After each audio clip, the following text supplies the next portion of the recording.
Welcome to NaMo tutorials. आज हम परासरण दाब के बारे में पढ़ेंगे। परासरण शुद्ध विलायक के अणुओं का विलायक से विलयन की ओर अथवा कम सांद्रता वाले विलयन से अधिक सांद्रता वाले विलयन की ओर अर्धपारगम्य झिल्ली में से होकर गमन करने को परासरण कहते हैं। अर्थात दिए गए चित्र में यह विलायक है तथा यह नली में विलयन है तथा विलायक के अणुओं का शुद्ध विलायक से विलयन की ओर गमन करने को परासरण कहते हैं तथा यह गमन अर्धपारगम्य झिल्ली से होकर होता है।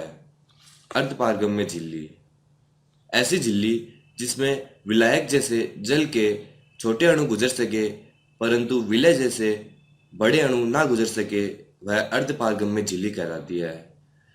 परासरण दाब के उदाहरण आपने देखा होगा कि मुरझाए फूलों को जल में रखने पर वे पुनः खिल जाते हैं। यह परासरण दाब के कारण ही होता है।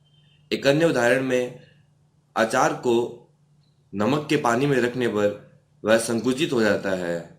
यह भी परासरण के कारण ही होता है। परासरण दाब शुद्ध विलायक के कणों का विलायक से विलयन की ओर प्रवाह को रोकने के लिए विलयन पर जो भारी दाब लगाया जाता है उसे परासरण दाब कहते हैं। दिए गए चित्र में यदि परासरण दाब ना लगाया जाए तो शुद्ध विलायक के अणुओं का विलायक से विलयन की ओर प्रवाह होगा। अब यदि परासरण दाब लगा दिया जाए तो विलायक के अणुओं का विलयन की ओर प्रवाह रुक जाएगा। यदि दाब को और बढ़ाया जाए तो एक हद के पश्चात विलयन में उपस्थित विलायक के अणुओं का शुद्ध विलायक की ओर प्रवाह होता है, जिसे प्रतिलोम परासरण कहते हैं।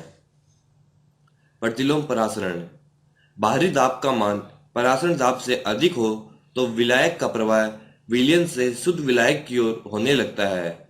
इसे प्रतिलोम परासरण कहते हैं। समुद्र के जल को लवण रहित बनाने के लिए प्रतिलोम परासरण का ही उपयोग किया जाता है। परासरण दाब pi pi is equal to CRT। C यहाँ पे सांद्रता है। सांद्रता को मैं मोल बट्टे आयतन लिख सकता हूँ तथा मोल को भार बटे अणुभार अपॉन आयतन लिखा जा सकता है। अतः सांद्रता is equal to W2 upon RT upon M2 into V, जहाँ W2 विलय का द्रव्यमान है तथा M2 विलय का मोलर द्रव्यमान है। समपरासरी विलयन दिए गए ताप पर समान परासरण दाब रखने वाले दो विलयन समपरासरी विलयन कहलाते हैं।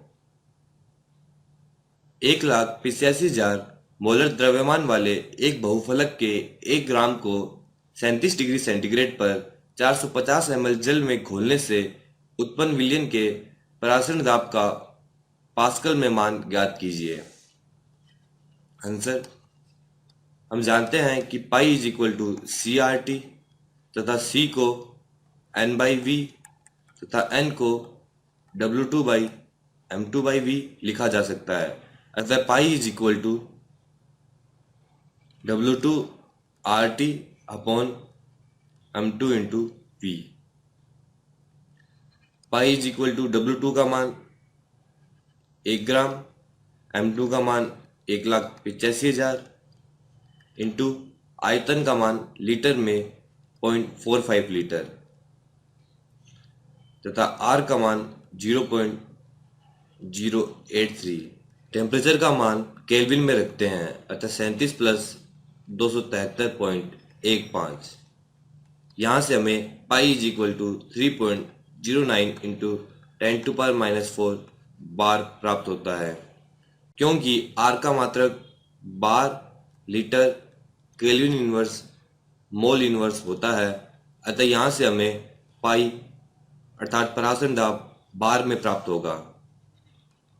अतः 3.09 इंटू 10⁻⁴ इंटू 101,325 पास्कल। एक bar is equal to 101,325 pascal होता है। अतः pi is equal to 31.33 pascal.